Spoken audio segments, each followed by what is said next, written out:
Welcome to Gaming Ballistics Firing Squad. Today we're joined by Tim Shorts, proprietor of Gothridge Manor, content creator and Canadian, along with Sean Punch and David Pulver. Almost Canadian. Almost Canadian. I decided today that you were actually 4 times more Canadian than I was, since you were 70 miles from the border, and Minneapolis, St. Paul is a surprising 300. There you go. This is Northwest! No, sorry. Anyway, So, anyway, thanks for joining us this evening. No, great. I'm glad to be here. Yeah, absolutely. So let's sort of plunging in. How did you get into role-playing games way back when? Oh, boy. I guess it was back in '79. My friend Dwayne ended up, I don't know, it was winter of '79. He brought in, I think it was B2. We didn't know anything about the game. He just had it, got it from a different friend. And we sat down and tried to figure it out. Well, we didn't have any of the dice. We didn't have any of the rule book. So we rated the Yahtzee game and rated the Monopoly game and got a bunch of 6-sided dice. And so we kind of figured out our own system as we went. You know, if we rolled a 1, that was a kill. If we rolled a 6, that was a wound. Two wounds equals a kill.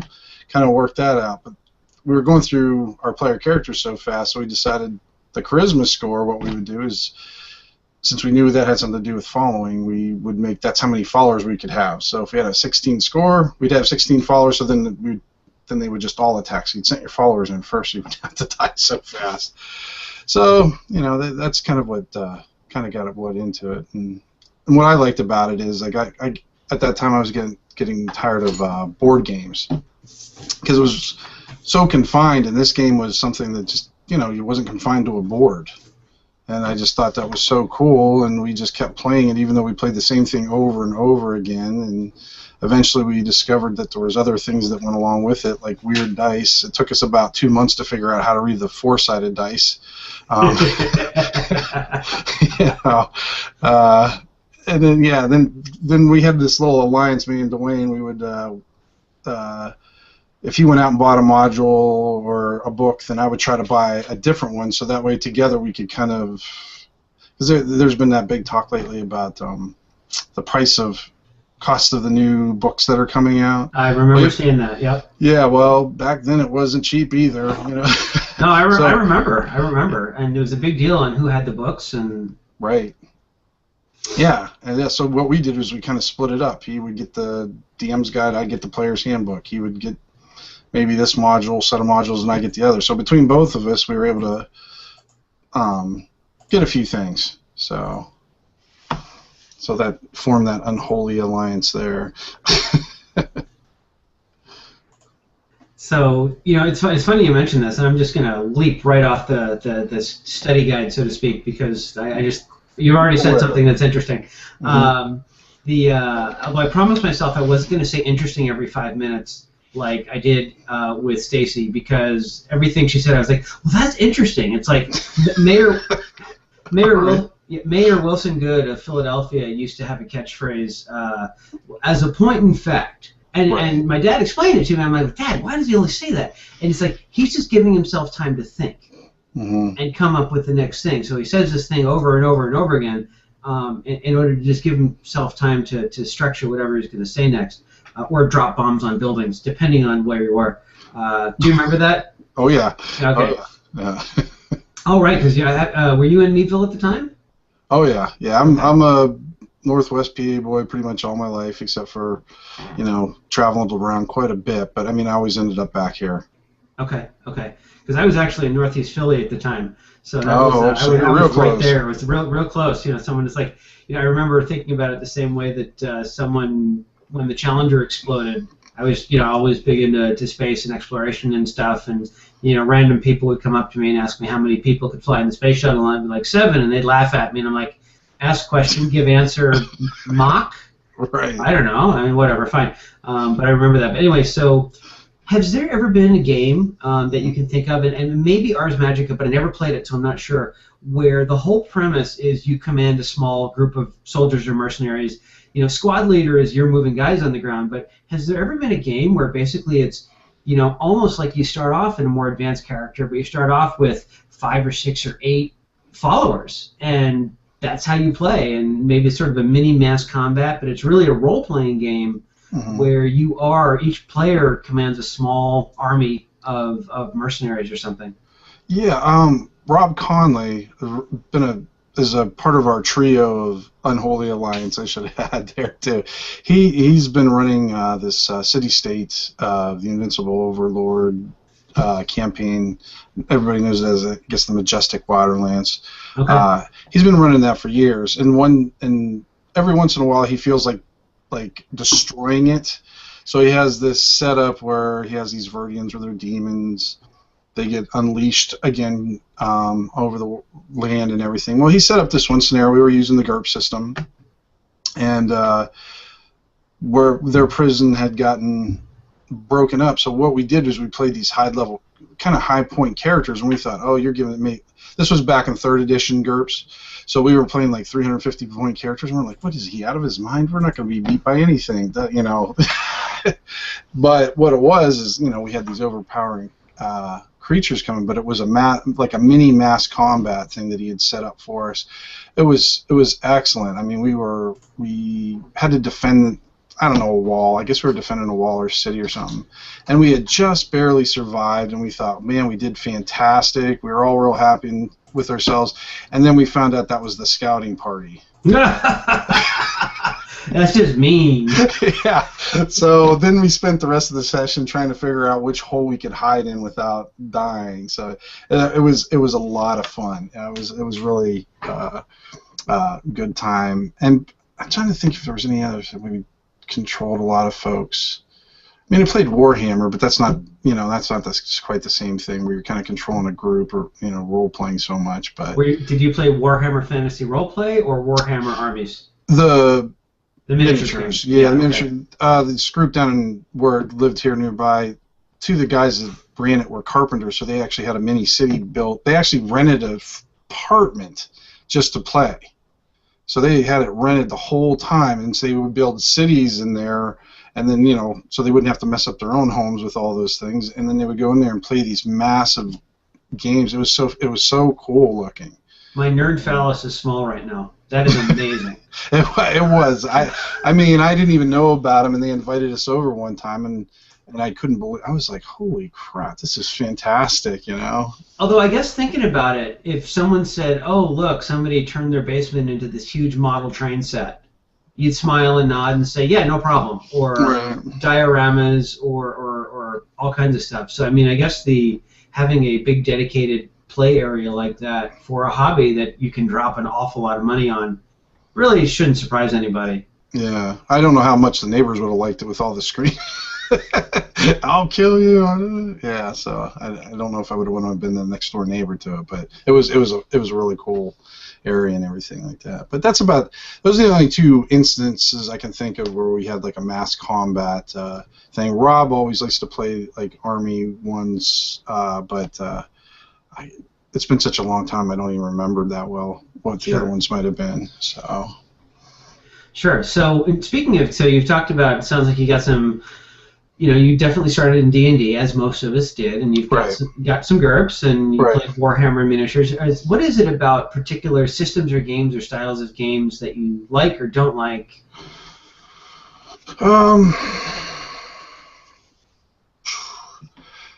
I guess probably the simplicity of the system is preferred. Like the one thing I think I kind of wrote about on my blog a little bit ago about the GURPS system is like when I was trying to like find maybe some little bit more information, GURPS tends to have a little bit more, I don't know, elitist kind of gamers, where if you don't do it this way, or they just, like when we would go on the forums or something like that, you'd ask an honest question and we would get attacked almost.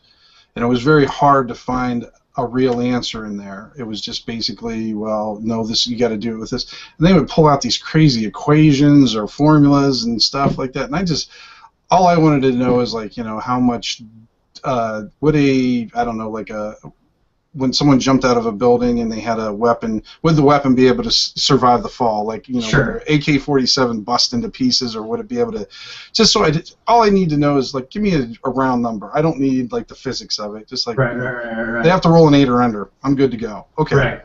That's pretty much what I ended up doing anyway. So. The forums are both a wonderful and a horrible thing. The Steve Jackson Games forum. I'm a fairly regular participant, but even these days, I'll admit that there's a certain crust of frequent posters who are very aggressive in how they put forward how people should play. Yeah. And it is GURPS is not a large system.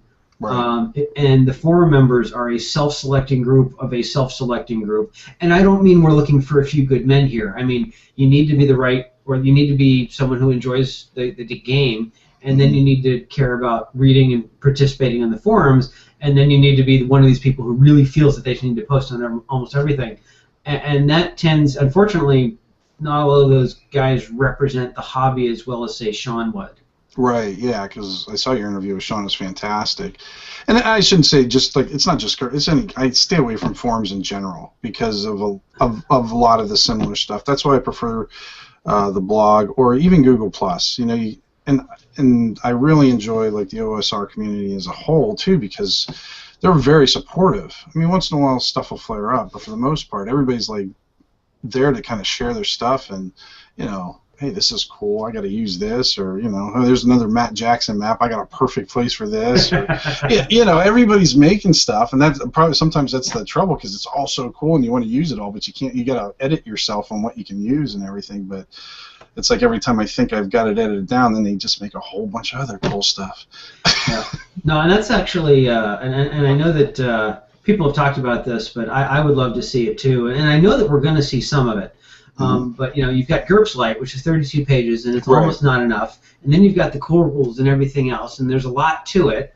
And in order to really play, you often have to flip switches.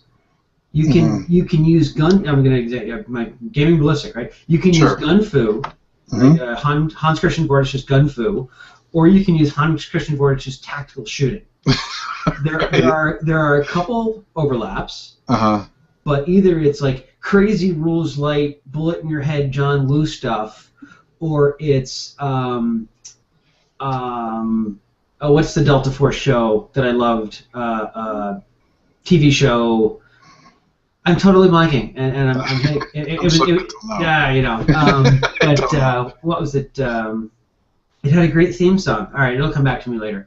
But it was a show about the Delta Force guys, and it was totally tactical and really and fairly accurate. It was based on Eric Haney's book Inside Delta Force, and so you can go either way, but you can't do both easily. Right. Sure. Unless it's like the superheroes use gun fu, the normal guys use tactical shooting, and that would be a cool juxtaposition of both rules. Oh, absolutely. But as a GM and as a player, you have to know what that means. Right, and then that's for a GM. That's a whole lot of stuff to be juggling at the same time, and like trying to set up a game for that would be kind of tough, just because it's like back in college when I used to write MLA papers for English and APA papers for psychology. Even though I'm writing, you're still juggling that, and it gets tough. But GURPS, yeah, I mean, if there's a system that you can do that with, it's definitely GURPS. That's why I played it for so long. I did it for years and years. So. Yeah, it can be very modular. I remember I was playing a game. Actually, I was playing a Black Ops game that I was running, and then one of the players is like, "Hey, do you want to play?" And I'm like, "Why, yes, I do." And he's like, "Okay, I'll run one." And I was a bit more of a rules guy. I think I would be less of a rules guy now with 10 years and much less time under my belt. Just roll some dice and tell me what the answer is. Right. But back then, that's exactly what he did. He's like, "Oh, there's a toolbox coming at you. Roll something." I'm like, "Well, what do I roll? What skill should I roll?" He goes, "Just roll some dice." I'm like, "Oh, okay, yeah. I can do this, and I just rolled some dice, and he looked at the numbers and said, "Oh, it bashes you in the face." And I'm like, "You know what? Fine, it bashes me in the face. Good. Right? It does this much damage, and move on." And that was actually one of the great fun that I had playing in Eric Tenkar's Swords and Wizardry B-Team game. Absolutely, yeah. Just made stuff up. Right. You know, we're gonna, you know, me and Peter Del Orto are gonna form the front line of 2 people against the orcs. Oh, okay. Well, it's a narrow ledge. You can do that, and we just went with it, and it worked because everyone was. It wasn't a story game. We weren't feeling the angst, as Stacy would have said. Okay. Right. But it was definitely a consensual environment where, as long as stuff more or less didn't break plausible verisimilitude, to borrow a GURPS term, we were cool with it, and we just rolled some dice and killed some orcs, and that was really what was important. Yeah, that's old school hardcore right there. I love that stuff. Because when I run a game, I rarely use a battle board. I will on occasion, but for the most part, I find that, for me anyways, when I use a battle board, setting up the pogs, organizing the thing, it kind of slows down the game. And a lot of times I want to keep it rolling, and I'll just, you know, so we'll just kind of visually or, you know, mentally try to link up and try to tell people. They'll just ask, I just tell me what you want to do, you know. It's like, can I sneak around and stab them in the back? Well, go ahead and make a roll. Let's see what you got. Yeah, sure. Roll something, yeah. Yeah, roll. That's pretty much it. Roll. Let's see what you got. Hey, you failed, you know, then I'll make something else up of what's going on. But that's the beauty of it, yeah. Yeah, that's what makes it so much fun. So here's a deep irony. I've been actually asking you all the questions that I was asking Stacy. I pulled up the wrong list. Well, it was a really good interview with Stacy, so maybe. Yeah, it's like I was like, well, because I flipped it out. I'm like, okay, I'm about to ask him a question about Contessa. That doesn't make any sense. Oh, this is something else. Oops. Well, I like Contessa. If that's a question, I think it's a great idea. No, it's and it was this great. It was a fun interview, and everyone should go watch it because. It was or watch it because you can really hear that the difference what the headset makes. But it was a good interview, and one of the things that I think was just neat about it is you know, and it'll be fun to see. I've yet to get a lot of commentary on it, maybe because it's an hour and change and you have to read it and make time for it. But I haven't heard much about it. But I sort of expect, I don't know, maybe people will just let it lie. But I guess, you know, I do. The Contessa event went off twice, and to run an online gaming convention with 40 or 50 events twice, you know, there's a certain amount of chops there that I don't absolutely. Care. Right. I don't know. I have no idea how. There's no way I could do that. No, there's no way. And I think I just find it amazing. You know, that's why I think it's such a great idea. I love that she's doing. And to me, Contessa is just part of that old school mentality. Let's make something up. Let's run with it and see what happens with it. And you know, that she could get so many women to support it and guys to support it also. But to run events, I think it's fantastic. I mean, I wish I could have been. I got to watch like a few of their what do they call it? Where they were doing like game design. The panel discussions? Yeah, the panel discussions and that. So and that was really interesting and that. But unfortunately, the way the schedule was, I wasn't able to participate in any games, which I would like to do more online, but I don't get to do that as much as I'd like. Right. Right. No, and that was actually something that, believe it or not, the biggest impediment to my gaming online has been daylight savings time or lack thereof. I can never remember what, but like this week, oh, yeah. all of my conference calls for work shift to dark 30, which means I can come home, have dinner, sit down, and game. Oh, well, that's a good thing, huh? Which is a good thing, right? Right. So from now until whenever daylight savings time comes again in October, November, my evenings are more or less free because my conference call with my counterpart in Malaysia is in the morning, and the process transfer call, which is an hour and a half in the morning, and the engineering call is still Thursday night, so that one probably never moves. But in any case, I usually have 3 or 4 trans-Pacific conference calls per week, but they were all at night, and so sure. I couldn't do my martial arts, I couldn't game, and I just had to drop almost everything. But now with the daylight savings time, I'm really looking forward to gaming again. Anyway, well, that's great. So let me ask you about Gothridge Manor, because believe it or not, right? You know, it's funny because on our email exchanges setting this up, it was like, oh, you know, interview and stuff. But when I first started blogging, I went onto your site and I was like, dear God in heaven, this is intimidating. because you have this huge Blogroll, and it was always updating. There's always new stuff and maps and whatever. So when did you start, and when did you feel like you hit your stride? Oh boy, I don't know if I've ever hit my stride. When did you hit a stride? A stride. Well, a hobble, a limp, a zombie-like shamble. Yeah. That's probably more like it. Yeah. Well, I started. It's going to be 5 years ago this April, I think.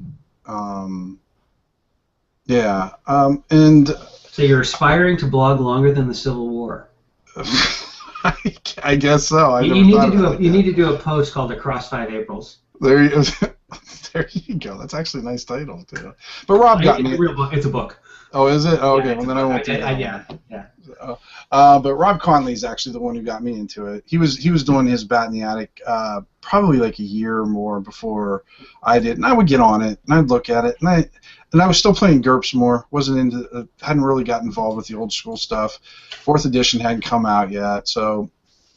And then eventually I kind of read a few more things and thought it was interesting. But the funny thing, and I'm not trying to do an edition war here though, is like 4th edition came out, and I looked at it. GURPS or D&D? I'm sorry, D&D.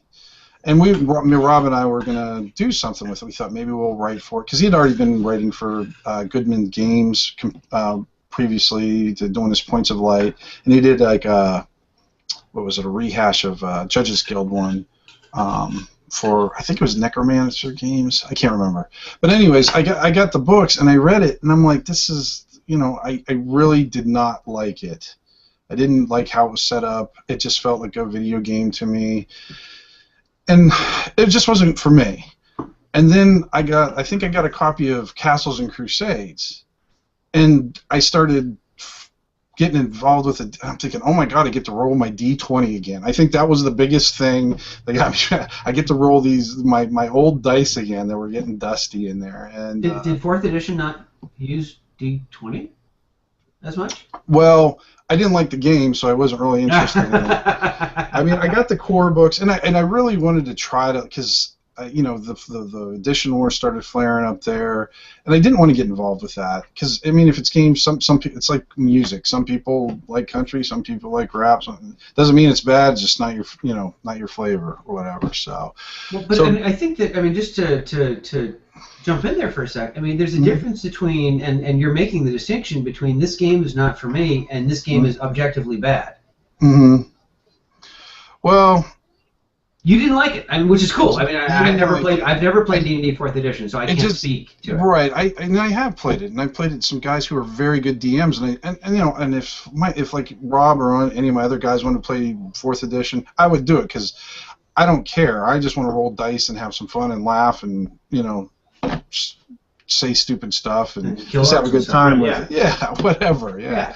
But I guess it kind of got me interested in getting my old dice out and rolling, but I'm like, I don't really like this game. And then I kind of found like Castles and Crusades, and then I found I think it was Osric or Swords and Wizardry, and then Fight On came out. So then I started seeing all this cool stuff that was coming out, and then that's what kind of got me on to maybe I want to do Blood. Maybe I do want to get in into this, because it's stuff I've been doing forever.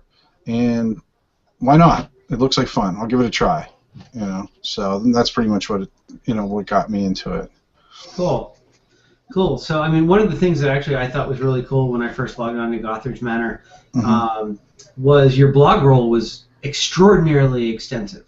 Mm-hmm. It just went on and on and on. So how did you start building that? Because it was so big, and it rotates A to Z and Well, Google Plus only lets you put like 166 or 67 on your Blogroll, and there's so many, and as you've been doing it for so long, I keep building them up, and then they fall off or whatever. But I just want, and then you can only keep 5 to 10 or 20. But I really wanted to see more blogs, like when I go down my roll, so I don't miss as much, because I used to miss blogs all the time. Or this, if I got it divided up a little bit better, I can see newer stuff coming up, so I can see the A blogs, and plus it's just for having the amount of good blogs that are out there too.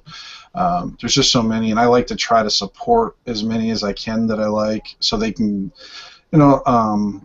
if somebody comes on my blog and they hook up with somebody else's blog through there, that's fantastic. That's what I hope would happen. So right, the clearinghouse, sure.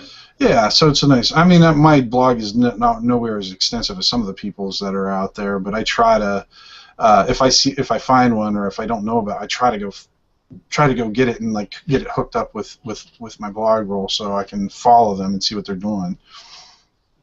Yeah, well, and Charles Aikens over at Divers sort of set the new standard. Yeah, that was, and he commented on each one too. I mean, not only did he list it, he had like a comment and how often they posted, and I was like, oh my gosh, that's just amazing what he did. And yeah. Yeah, another one of those things where it's like, oh, there's no way I'd be able to do that. Yeah, that was a real effort. One question that I have, so I've seen it. I see that Peter Del Orto has one, and I live in endless jealousy of his newbie blogger award. So what is that? I mean, how did you decide to do that? I don't remember. I have no idea. I just thought it would be fun. I just thought I would make up this silly little award. Oh, you know what it was? Is because Ivy started blogging, my wife. And she was always getting these, I don't know, these like the flowery blog award. I don't know, just those awards that they give each other for whatever reason. And I just thought, well, I'm going to make an OSR award like that just for shits and giggles of it. And we came out, and I wanted to make sure it was a hex. And then I found that goofy picture with the nightfall, and I just thought it was funny. And I don't know, I just thought, well, I'll make some arbitrary rules that I could change at any time if I wanted to, which I did. And which is appropriately OSR. Right, exactly. And then I just gave it to guys that I thought were good. And then the other thing was, by then I was kind of getting a little bit known. I mean, I'm nowhere near as well known as a lot of those guys out there, but a little bit. So if I posted my newbie award winner, and they would drive traffic to their blog and maybe get a little extra support, get them noticed or whatever, get them some extra followers. I don't know, get that charisma up there. Right, exactly. It's kind of funny because I'm trying to remember what, at least for me, I think it was very clear. For example, the first time Eric mentioned me on his blog. Right. That was a very distinct point in my blog traffic. There, huh? Yeah, just a little bit. And I think I started getting a bit more traffic after I posted Sean's interview. And then the Pyramid panel, the Pyramid author panel discussion has gotten like 3,500 views since it went up, which is the biggest post I've ever, the most looked post I've ever had. That's the only one I haven't watched yet. That's one I'm kind of queued up to watch later. But yeah, I'm really interested in that one. So that's great. That one was pretty good, and I think that set and that. You can see like 3 levels in my blog view. There was the OG, most of the hits are me, period. Right. Right. I'm a little bit of sort of, right. A little bit of blogsturbation there, Right. Oh, look, I have a blog. There's a name. Wow, that's a good word. Yeah, that's not bad. Yeah. So two parents were English majors. That's what happens to me, I guess. Absolutely. I think probably one of the times I got a lot of hits on is I was really early on when back when Chicago Wiz was still around and everything like that. I kind of did this blog on like what they call like uber monsters, like monsters that created monsters, and like they were almost like a plague and infested. And we kind of got into a discussion like that, and it almost sort of became like a mini thing. Like then other people were riffing off of it. Right. So I kind of flared there for a little bit, and then calmed back down, and then something. Then I did another blog where people got interested in that. And that's I guess it's if you do it long enough, they're just going to see it just because you've been around for so long, if nothing else. Just because I was like, oh yeah, he's been around a while. So yeah. And for a while, I had a rotating schedule. I was playing in a GURPS Dungeon Fantasy game and a Pathfinder game each week. Mm-hmm. Although, interestingly enough, the GURPS Dungeon Fantasy game was using Pathfinder Adventure Path. Oh well, I can see that absolutely. Yeah. So it was cool, and so that would give me a couple of play report stuff. And Eric and the team kind of mocked me because I transcribed the game as it happens. Oh no, you did not. That's dangerous. Well, no, I mean, it was all in character, right? You know, it was like, okay. you know, and this guy hit this guy, and this guy hit this guy, and Right. and Peter made a funny joke, you know, and he told me that I needed to do something else and whatever. So anyway, so I'll do these, you know, play reports, but it's like the game is over, and like 5 minutes later, because I'll do screenshots and stuff like that, like 5 minutes, and then that's one of the reasons that to segue into something that's actually about the interviewee rather than me. That's how I really got to know the Manor, the Manor Zine, because Eric ran us through the cave complex from Manor number 3. Oh, the Mine of Rotten Disease. Yep, absolutely. Yeah, I did read that. That's great. Yeah, it was good to see that because I hadn't seen anybody run that, and I play tested that. And I always liked that one because Ivy did the artwork for that one, so it's kind of one of my favorite ones there. So.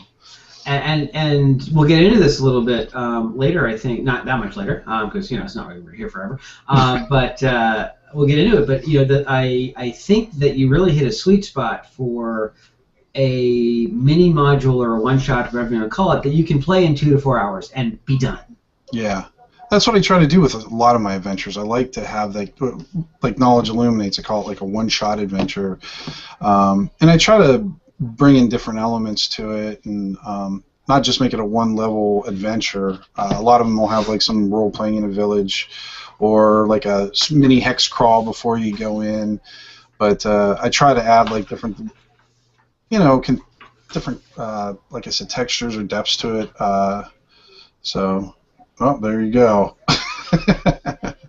Yeah, and that, probably almost every one I have, because that's one of my favorite things to do is write adventures. I really enjoy doing that. It's a lot of fun for me. And the thing is about at least the way that you do it, and the freedom that the OSR and the more or less open license gives you, is that someone who's good at writing adventures can write adventures and put them out there and sell them or not sell them or whatever. Right. And you know, some of the other online policies make that tough.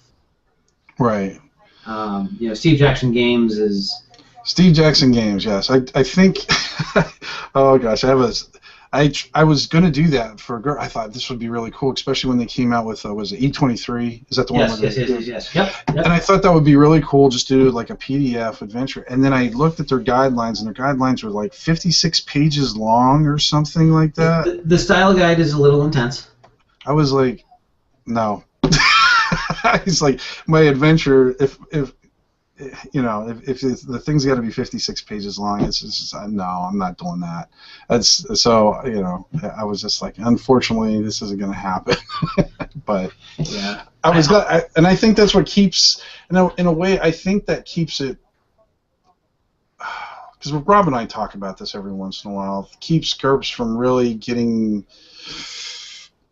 the support it needs, or like the adventure support it needs to like maybe get to people who don't know it as much. And you know, because I mean, even if you're writing for a lot of different, like, you know, because I have a fiction background too, guidelines are like 2 pages at most a lot of times. You know, they're 1 page to 2 pages, and that's why when I saw the 56 thing, I'm thinking, well, they don't want you to they don't have guidelines. This is just a whole formatting thing that they want you to format the whole thing, which I can understand in a way. And they have the one thing about GURPS is they have excellent products. I mean, between Harn and GURPS, they have some of the best products out there, but they're, you know, I mean, they're educational, for crying out loud. You can go pick up any of their things and get a really good history lesson on just about any culture or anywhere from any of their supplements. But it's really hard to kind of crack in there for an everyday person to like write an adventure. If I want to write an adventure about Vikings or, you know, 1800 Russia, whatever. Right.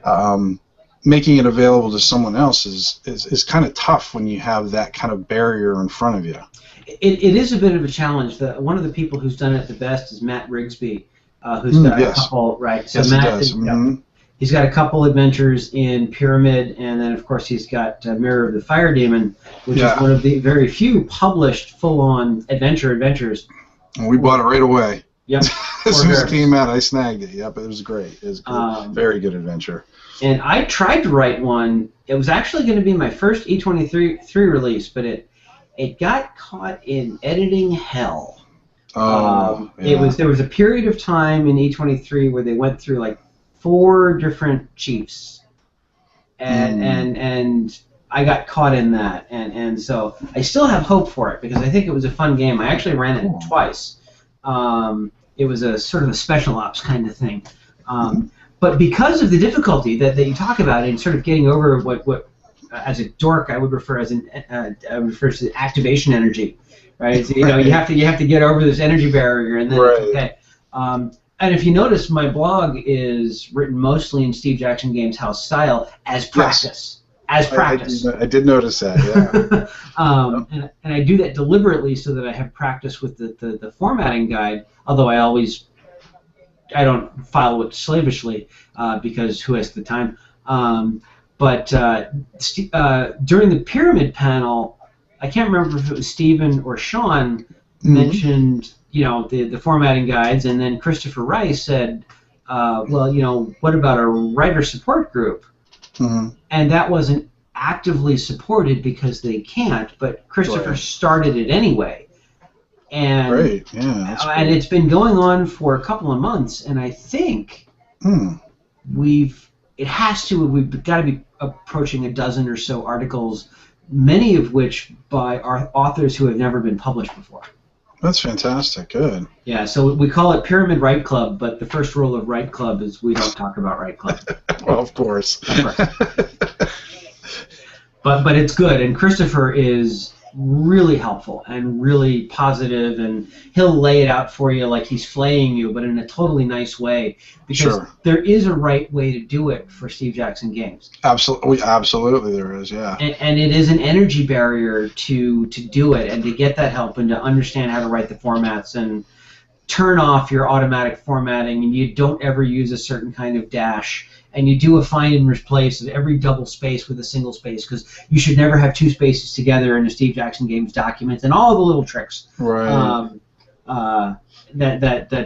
really help get it going. But tell me more about the Manor. So did the blog came first, Manor came second? It had to have. Yeah. The Manor didn't come out until, I want to say, the first one came out, let's say, probably like 2 years ago now.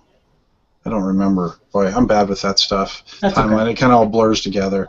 But it basically came out because of Kristen Walker's Lovitar. I mean, without that, it would have never came out. He came out with his stuff, and I had seen like zines in the past but they were all like fiction. There was a big like horror zine movement in Jersey, and I would. Even though I was a Northwest PA boy, I was able to kind of get in on that scene and get some of the zines. And then there was a couple, because like where I live, there's nothing. There's no there's not too much around here.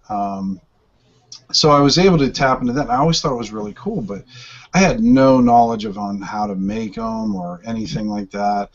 And then it wasn't until Kristen started doing his, and then I found the magic of the long arm stapler.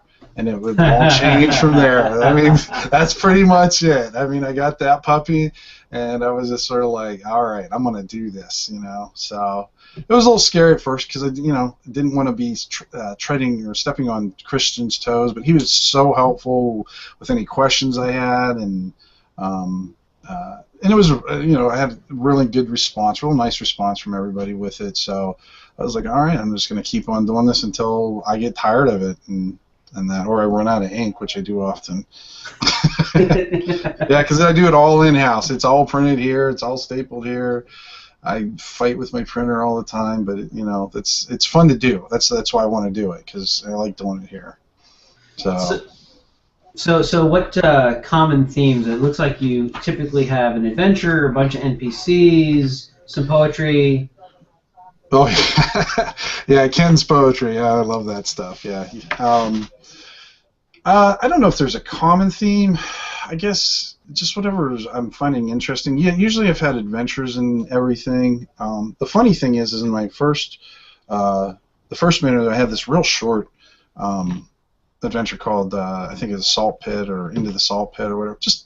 It's got one monster in it. And I just wanted to do kind of like an intro thing, and people have been using that adventure like a ton, just kind of as introduction thing, which is really cool. Is that the one with the monster that's from like beyond the universe and he's underneath the village? Or no, that's from issue 4. That's okay. That one. This was from the very first one. It's like the troglodyte in front. Yeah. Jason Schultes drew me that fantastic cover, man. I just love that cover. It's sort of like, you know how Dragon has its red dragon as its first cover. Well, I've got my red troglodyte for my first cover.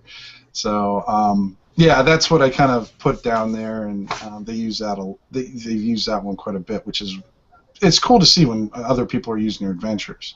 Oh, sure. You know, I get a kick out of it. I mean, I love doing that. I love reading about people using that stuff, you know, so. Yeah, every now and then I stumble on somebody who's like, oh, yeah, I found this rule set for grappling and GURPS and blah, blah, blah. I'm like, huh, people actually do read my crap. Exactly, absolutely. Yeah, somebody found it useful. Who knew? Yeah. Holy crap, yeah. Yeah, no, the one, although the thing that I think gets me the most is the bow and arrow thing that I did. Was I did read that one, yeah. Yeah, that was that was the thing that Jeffro Johnson. I still have his review of that article on my SIG file because he described it as what will probably be the most infamous pyramid article of all time. Oh, wow, not bad. Good job. I was like, yeah, because he's just like this is, you know, I think, you know, and he and I have interacted before and it's all cool, but he accurately described it as just everything that is both right. I think, well, he didn't use word for word, but I kind of get the feeling that he felt that it was everything that was both right and wrong with GURPS. Okay. It was literally a physics paper. That's what I remember about it. Yep. Because I think I read that one too. That was one of the first things I read on your blog, I believe, because I was doing this whole thing about bows and arrows, and actually it just sort of been, I think, around the same time or when I found it by sure chance, and I was like, oh, this is really cool. So yeah, I do remember that. Yeah. So that was fun, and the a little side note on that one was the interaction that I had. There's a great scholarly article called "The Defense Academy Warbow Trials." Anyone who wants to know about medieval bows used in war, obviously, needs to read this. It tells you about penetration and draw force and everything, and it was by, I think, somebody from Cambridge and somebody else from Oxford, but it was a scholarly paper on this stuff. Sure. And I referenced it along with several other books, and I'm an engineering writer, and I've published in physics review letters and stuff, and so I cite my sources as is appropriate. Right. But the article that I had seemed like it was hacked. It was like it was a link to somewhere, but it didn't seem legit, and so I dropped an email to the authors and said, I'm doing this thing, do you have a legit link where I can credit you properly?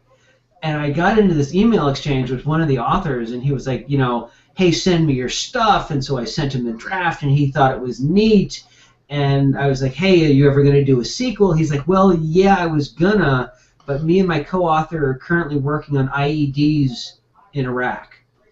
Like IED penetration and how to help the British Army defend against this sort of thing. I'm like, okay, priorities. I get that. Sure, yeah. Anyway, so it was just a fun little exchange because it was this unholy mix of scholarly article and gaming thing. Oh, that's fantastic. Yeah, well, those scholars are probably out there with bows and arrows, dressed in chainmail, shooting their stuff too. They probably love doing that. Yeah. So I mean, do you just kind of write what comes to mind when you're filling up a manor, or do you have a theme, or how does that work for you? Like, no, I usually don't have a theme other than just having fun. I mean, I just hopefully it's fun and it's useful. Sometimes, the fun wins out more than usefulness, maybe. But not usually. I mean, I've been like the last one I had, like one of my gaming guys, Chris, he does the Clash on Spear on Shield. He did those. I've read that blog. Yeah. The Cursed Concoctions, which I absolutely loved. He wrote that up for me. And then Sean Robson did, a generator for me for tavern names. And in this next one, in Manor 6, Matt Jackson did a brothel. It was a very interesting one. I can't wait to get the artwork back from that one. I suppose if you're like, yeah, this is the most boring brothel ever, then that's wrong on so many levels. Right. Yeah, he's got a twist to his, so it'll be cool to see what the reception is. Now, I got Jason Schultes again working on some artwork for that one. That'll be really cool. He always does incredible work. And then Ken from the Rusty Battle Axe. Ken Harrison, yep. Yeah. He, we game. Oh God, it's so much fun to game with those guys. What did he do? Oh, he did puzzle rooms for me. Okay. He did like this series of 3 puzzle rooms. He's excellent at that kind of stuff. And, hey, speaking of puzzle rooms, did you see? I think it was on Google Plus. Someone created this movable dungeon with these nested circles that would reform themselves, and like there was like a circle within a circle within a circles. Did you see that?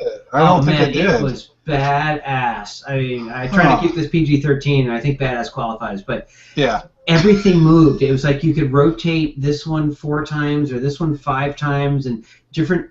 That sounds really cool. Oh, it was neat. So it was sort of like a giant puzzle dungeon then, huh? Yes, and it would move, and you could rotate it, and all of a sudden you were trapped. Or the way in and the way out were the same door, but at different totally times different or something. Places. Yeah. That's really cool. Yeah. No, I didn't. Unfortunately, I missed that one. That's really cool. So I'll see if I can dig it up and link to it. Yeah, that'd be cool. No, because it was really neat. So what's can you tease us for Manor 6? Well, I kind of already did. I told you there's going to be a brothel in there with Matt Jackson's. Did the map, of course, with it. Matt's excellent maps. And then, like I said, Ken's puzzles rooms. I did a thing on guards in there. Kind of made my own class called the Guard. Because the poor guards, they always get beat up. They get no love. So I made them their own class. So now, like, when I have a guard stuff, they actually have their own little things that they can do. They have, like, maybe if you have a I don't know. I don't have it here or whatever, but they have their own little special abilities that they can do and whatnot. So I'm giving some love to the guards because they just they're just red shirts, So I'm gonna try to make them a little bit. I'm giving them a name. There you go. I think it's important, represent. Yeah. There's no more crewman number 34 or anything like that. I'm just crewman number 6. I don't even have a name. That's exactly right. And then of course, then I'm writing a small adventure, of course, because I can't help myself. I think adventures and maps seem to be your trademark. I was trying to do like building a hex crawl. That's what I was trying. Almost building an article on how to do a hex crawl, and of course, while I was doing that, then I found a place that needed a dungeon. Then I started making the dungeon. Right. So I got distracted, of course, which is not hard for me to do. But so the Manor 6 is probably about 80% done. Everybody else has got their stuff done. The only one who's got not done is me, of course. And one of the cool things, and I'll lead into this, and I'll kind of announce it here because I've been kind of tiptoeing around the thing. I'm working on the final edits of this thing called Starter Adventures. It's something I released a long time ago, but I'm going to Jason Schultes again, along with John Loria. I think I'm going to mispronounce people's names. I apologize for that on my blog already. Did some excellent. They did so much artwork for me. They were so helpful. And what this is it's a book of a series of adventures for beginning people. I basically wrote it because of one night after I gamed with my wife, I needed some very short, very simple adventures that people could learn just how to use the dice, maybe how combat works, how maybe the role-playing advantages of in certain situations. And then what I did is I broke them down into the 4 basic classes. There's 4 different scenarios for a fighter, a thief, magic user, and a cleric. So they all have 4 different scenarios. And then also in there, because you can't start anywhere without a tavern, so I put a tavern in there. So there's what did it call it, the Red Bear Tavern or whatever in the middle, and then at the end of it, there's like after maybe they get used to the stuff, there's a small short adventure in the back. So that'll be my first like POD release. Usually I've been printing it all myself, but this was something I'll put on Lulu or RPG Now and let them do the work. Right. And print it out, because that's just something beyond my means. But I'm really looking forward to getting that completed. Tim Snyder was really super about helping me out with doing the editing and everything like that. And he did I have no excuse for it not to be good. I've had so much help. So if it sucks, it's on me. Kind of deal. Sure. So one of the things that I'm sort of doing is I joined or follow or whatever you want to call it, the RPG Blog Association, and this month's topic is virtual tabletops and online games. So sure. I'm using these interviews that I'm doing to help plug that a little bit, since thus far there's been my post and one other. So I'm trying to score a little love for VTTs and stuff. So do you play your games online, or do you do them face to face, or a little both? No, well, I wish we could play them face to face, but like all of it, we pretty much all live in different states. Besides me and Rob, we live fairly close together. So yeah, we started off with we've been playing Fantasy Grounds. I guess it would be 2 for many years, but in the past few months we've migrated over to. I always confuse. It's Roll20 or D20. I forget. It's Roll20. Yeah, Roll20. And that's the one that we use now, and it's fun. It's a lot. It works. Actually, they have that marketplace, and I just kind of submitted my maps to see if that would be an option, maybe just to throw a few in there, so that way if people wanted some outdoor of my weird maps, they can download them through there and that. So. Right. Is it something that they pay for, or is it just there for free? You can do both. You can do it for free, or you can do it for pay for and that. I'll probably do, more than likely, I'll probably just give them away, because I give them away on my blog. I mean, if somebody, because I know some people just, I've had one guy kind of contact me and ask me if it was okay to use my blog. I said, if I put it on my blog, it's for anyone to use. Yeah, and that's why I do it. I mean, if somebody wants to use it, I don't care. That's what it's there for. Yeah. So, I mean, if you use it, sometimes I just like to see what you used it for. Right. Yeah, not required. Yeah, the only thing that you really want is feedback. Yeah, that would be cool.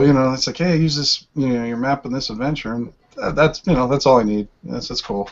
So, what do you like in? So, you played Fantasy Grounds, which I've never experienced. Played Roll20, which I have. Right. What do you like in a virtual tabletop? What do you don't like? What's your wish list? I guess the least amount of technical difficulties you can possibly. And that was something we were running in with Fantasy Grounds, because we had people having trouble logging onto it, and where we didn't have too much trouble with Roll20. We seemed to have less problems with that, but I like the real ease of being able to download my material and have some sort of organization, the ability to maybe have like a rule set downloads sometimes. On there is nice. Little bit of dedicated support within the rules that you're playing. Yeah, a little bit of that, and then like Roll20 has that. What I think is fantastic. It's just a little thing, but I think it's so cool, that dynamic lighting that they've added, and that I love that. I think it's so cool. And then I like their marketplace, because like it's like, oh, I need some more, pogs or whatever. They'll be there. You can go get them. Devin Knight does a ton of that stuff. He does such good work. We've been grabbing his stuff for years and years and everything like that. But that's pretty much it. Just basically the ease of use is the main important thing, because really a virtual tabletop for me is just a place where everybody can see where they roll your dice. Once in a while I can share a map. Like I said, I don't use the pogs all that much, or battle maps. Once in a while I do, but what it is there is, when you roll a critical failure, I want everybody else to be able to see it. The only thing you care about is relative position and mortification. Absolutely, yes, it's very important. Yeah, and that's why because I was going to run a game and I was going to have people roll dice, and they're like, no, we got to be able to see everybody's rolls, and I'm like, yeah, we do. Yeah, it's like, and sure enough, I mean, it's our group has the amazing ability of rolling critical failures at the most important time, and it's probably our funnest time we have, and just laughing, so much of it. So that was actually something that we noticed in 10 Cars game. Peter and I both commented on it at the frequency that 1s or 20s came up. It was definitely not 5% each. Yeah, sometimes it seems, oh man, there's some nights where those 1s come up pretty heavy-handed on me and everything. But yeah, the virtual, I don't know. I think their dice are lopsided virtually. They're random number generated. Skewed towards awesome in that direction. Right, exactly. But yeah, it does make for a fun game though some nights. Yeah. And at least one of the things that I found the most jarring about the Pathfinder game until I sort of embraced it, and that's one of the things that I really do need to do a blog post about this, but embracing don't fight the rules. That was the thing that I need to do a post on that. But don't fight the rules, right? The 3d6 GURPS distribution is centered at 10, right. And you get not 2 fights. That's 1 sigma of 3. So 2 times out of 3, you're going to be between 7 and 13 on the dice, right? So almost all your rolls are in there. For D20, I was always frustrated because one day you tell me you roll 1, one time you roll 20, one time it's a 2, and you really had no. I didn't for a while have an inherent feel to it until I was like, all right, a +5 or whatever means that you're going to be 75% successful against a 10. So it's just a different kind of probability distribution. And once I stopped fighting the rules, I had a lot more fun. Right. Yeah. Well, that's one of I see that in some of the GURPS players who play with it because they don't like the dice distribution. I mean, the scores. I mean, if you go from a linear type of chance from a bell curve type of chance, it's very different. Yeah. It's a huge difference, and the I guess I don't know what you would call it, but I guess the probabilities or whatever. So different between the two games. Right. That it makes it completely different, and some people just don't like that. And there was a great flame war somewhere. I can't remember. I think it was on RPG.net, which is always a great place for flame wars. I've heard. Can't say I've ever been there. I think I've been there once or twice, and that's about it. Yeah, tread carefully. The thing it was one of these things where it was like someone offered up that a +2 modifier should be the same. So a +2 modifier is different depending on your skill in GURPS, which is true. Right. Someone who's really good. I'm sorry. Let's say negative modifier. Modifier. So something that's a reasonably hard task, like a -5. Mm-hmm. For someone with a skill of 10 or 12, a -5 is a crushing penalty. Oh, absolutely. Yeah. Right. For someone with a 3, 4, or 5 in a skill, like you're defaulting from it, you suck no matter what. It's hard to suck less than you already do. Right, so the relative percent difference in for that huge penalty isn't much. And if you've got a skill of 25 or 20, you're still rolling success 90 or 95% of the time. And people are like, that is inherently wrong. That -5 penalty should be -5 no matter what your skill is. And it's a real gasoline on a fire. Yeah, I mean, our group even got into that discussion, not like a heated fight, but I think, and I might not be remembering this right, but there's like a rule in GURPS for the Magic that they have the rule of 16 or something like that. There's a couple different rules. I think there are 2 or 3 different rules of one's for willpower, and I think that's the one you might be talking about. Yeah, and that kind of like nerfs the high-powered people then at that point, because now you can't go higher or whatever than that, and we all hated that. I'm like, hey, if I got a 20 skill, I got a 20 skill.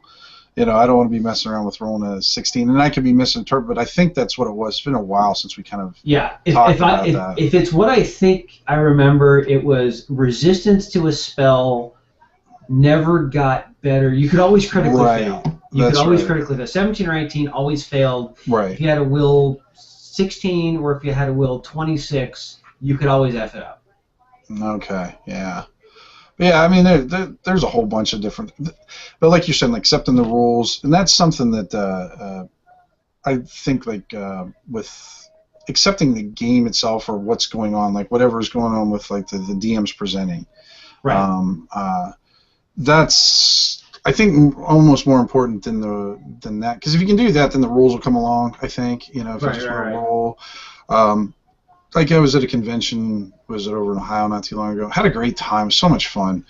But then, you know, you always have this one guy that comes in, and he's kind of like, we were playing Savage Worlds. Never played Savage World before. Me either. Is it? Yeah, it was fun. Well, it's one of those games where, you know, I have the rule book, I kind of read through it, but I can read rule books 3 times, but I don't understand them until I play them. Sure. You know, and so these guys were real helpful, but there was one guy who was, I guess, sort of versed in Savage Worlds. I guess he had written something for it or whatever. But every time the DM would make a call, he would question it, or no, the rule says this, the rule says that. You know, and that's when I kind of just want to grab him by the collar and say, you know, shut the F up, play the game, roll your dice. We don't care. But he's the GM. When you're GM, we'll listen to whatever you have to say, but right now, he's the one that's GM. Just have fun with it. Don't worry about that. You know, and almost something where, like, you know, it's a one-time thing, like at a convention. You almost want to have the GM who's, you know, he's done the work. He's there for you, and he's helping you play, and whatever. To have, like, you know, a set of yellow and red cards like a soccer game. It's like, all right, you know, here's a yellow card for you. That's starting to get into the point where you're not being a helpful rules guy. You're just being contentious. And, you know, one more and... You know, that those famous blue bolts from above. Yeah. Right, there you go. Yeah, we're used more often, huh? The trebuchet full of D4s is going to descend upon you. There you go. Yeah, luckily we don't. I haven't hit too many of those lately or whatever. But once in a while, they just remind me. It's like, okay, yeah. Yeah. I remember just like a year ago, I had this whole newbie group, and they moved to a new GM from me to continue playing, and that GM wouldn't even let them use their own dice. They had to use. I wrote a blog about it. And they got a pretty good response. I think it was called the Gamer Goob or something like that. I don't remember. But okay, I will make sure that I link to it when we get this transcribed. It was. I just couldn't believe it because he just didn't want anybody else to use their different dice because it was part of the. Because I had all these newbie guys come in and these people, and they were learning the game, and I had a really good time with them. We were using Swords and Wizardry. I think that was when Barrel Maze came out, and I was using the pieces of that, and I was pulling stuff from my own stuff, and as part of in the game, I bought them all a set of dice because I thought. Oh yeah, sure, like a souvenir. Yeah, so they could have it, and then eventually the game ended. It was a short-run adventure and everything, and then they came back and told me about the guy they got hooked up, and I'm just like, oh God, sorry to hear that, guys. You know, it's like, yeah, you got to figure that that's the rough equivalent of stuff that led Stacy to. Whoa. Go. There goes my dice box. There you go. That's no wonder. It could have been a while. It could have been like a. Did you ever see the movie Twins with Danny DeVito and Arnold Schwarzenegger? The chain that kept going and going and going. You know, some dice collections, it could be like that. Yeah, luckily, mine stayed intact fairly. So. But like, you got to figure that an experience like that, where you're like, yeah, wow, I ran into a total control freak who wouldn't let me use his own dice, is sort of the rules lawyer equivalent of the obnoxious person who's like really patronizing to a newbie or to a female newbie. Right. That I've seen. I mean, that's the thing is, you know, I'm not usually one for, I don't know, statements, I guess. But I've seen, you know, my wife is a martial arts instructor. She can weld pipes better than me. You know, she's a PhD in environmental engineering. And when she took her car into repair, and I happened to walk in after because I was meeting her there to drive her home, the dude's talking to me. I'm like, I don't own the car. Right. You know, and it's like, okay, so you know, even I've seen stuff like that, and you know, that's the kind of thing that's going to be like, yeah, these role-playing people, they deserve their reputation.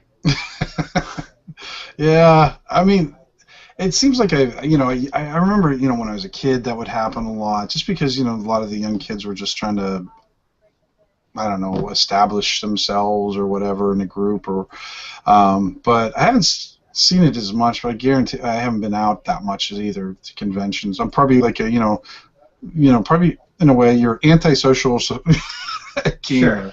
Sure. I wish I was more out there playing games and that, but unfortunately I just don't get out as much as I could. I love, I like doing my writing, or Right. I got a wife too, and responsibilities, and like everybody else, and those sort of suck my energy up sometimes with like work does and whatnot. So and you have to be careful, because occasionally, apparently, your wife vandalizes your blog with no with no warning.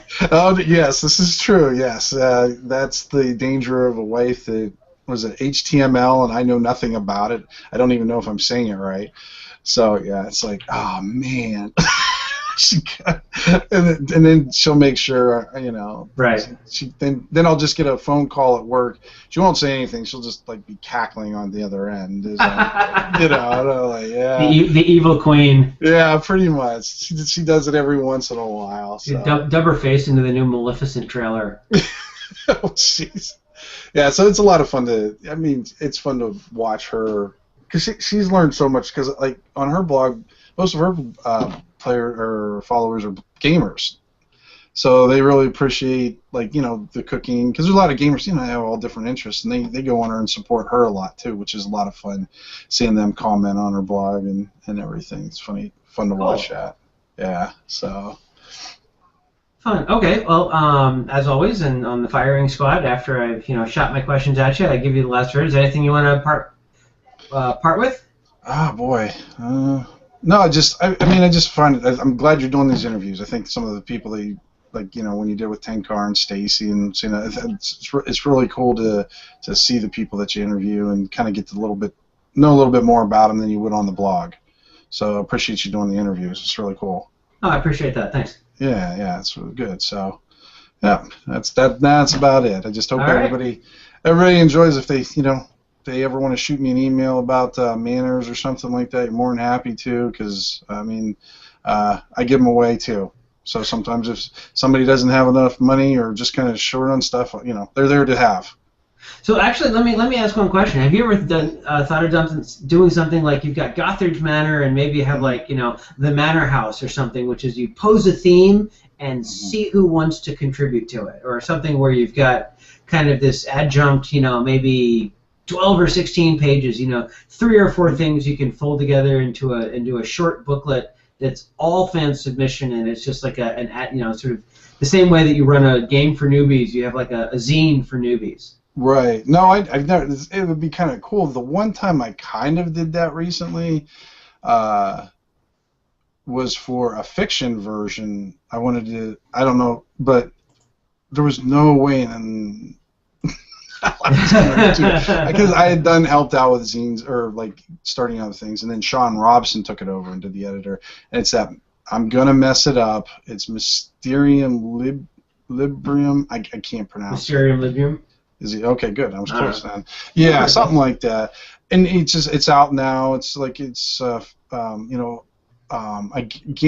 who wrote additional stuff for in the Appendix N version. Okay. Short stories in that theme. And that's something I thought would be really cool. And I put it out there, and I got a good response for it. And I'm like, oh crap! And now I got it. Now I got to do it again. Well, I'm thinking, no, do I really want? And then Sean said, hey, do you mind if I run with this? And I'm like, oh, please do. Please God, run. Yeah, please run as fast as he. And he's such a good editor. I didn't realize that about Sean, and he is just. He's grade A with that stuff. He's actually. Glutton for punishment, and now he wants to do a second one, and I'm like, please do. Yeah. He's really good. He loves doing it. So he's done an excellent job. So if anybody, please go take a look at it, because he's done a lot of work, and it's fantastic. If I can't find a link, I'll email you and make sure that it's there so that we can... and I think I've linked to it before, but I'll definitely, if you need anything, please let me know, and I'll definitely hook you up with it, because I'd love to see that kind of thing succeed. You bet. Yeah, it's really cool. So. Yeah. So, hey, thanks for your time, and if anything ever comes up again, we'll do another one, because these are fun. I've got 3 or 4 or 5 that are kind of nascent, all about virtual tabletops. I reached out to Fantasy Ground and Hero Labs and Roll20 and Map Tool, and I've got at least one nailed.